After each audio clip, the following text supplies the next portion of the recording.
রাগ উঠলে নিজের উপর মোটেও নিয়ন্ত্রণ থাকে না, যা মুখে আসে তাই বলতে থাকেন, যা করতে ইচ্ছে করে তাই করেন। যদি এমনটা হয়ে থাকে তাহলে আপনার জন্য দুইটা সলিউশন। কিন্তু তার আগে একটা ছোট্ট গল্প বলি।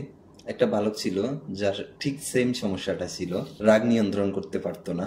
তার বাবা তাকে একটা কাজ দিল। প্রতিবার রেগে ওঠার পর তার কাজ ছিল বাঁশের যে বেড়া ছিল, বাঁশের বেড়ায় একটা করে তার কাটা পুঁতে রাখা। ছেলেটা তাই করতে শুরু করলো এবং অনেকগুলো তার কাটা যখন হয়ে গেল, তারপর তার বাবা বললেন এই প্রত্যেকটা তার কাটা আবার ফ্লায়ার্স দিয়ে টেনে টেনে তোলো। ছেলেটা ঠিক তাই করলো।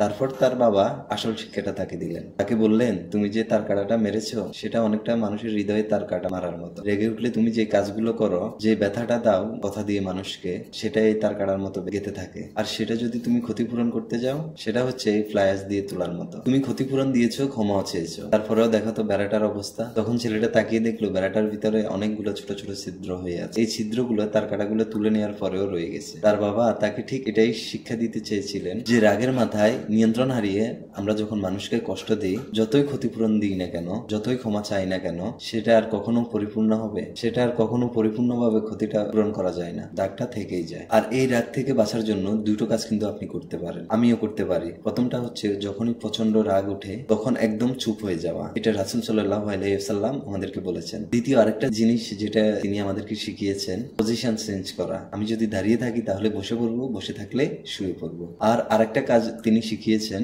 সেটা হচ্ছে যদি শয়তানের পক্ষ থেকে রাগ আসে তাহলে আউযুবিল্লাহি মিনাশ শাইতানির রাজিম পড়া বা বিতাড়িত শয়তানের কাছ থেকে আশ্রয় চাওয়া, যাতে শয়তান যেন আপনাকে বিতাড়িত না করতে পারে, ফলে রাগ আর আপনার উপরে ওভারকাম করতে পারবে না, ইনশাআল্লাহ।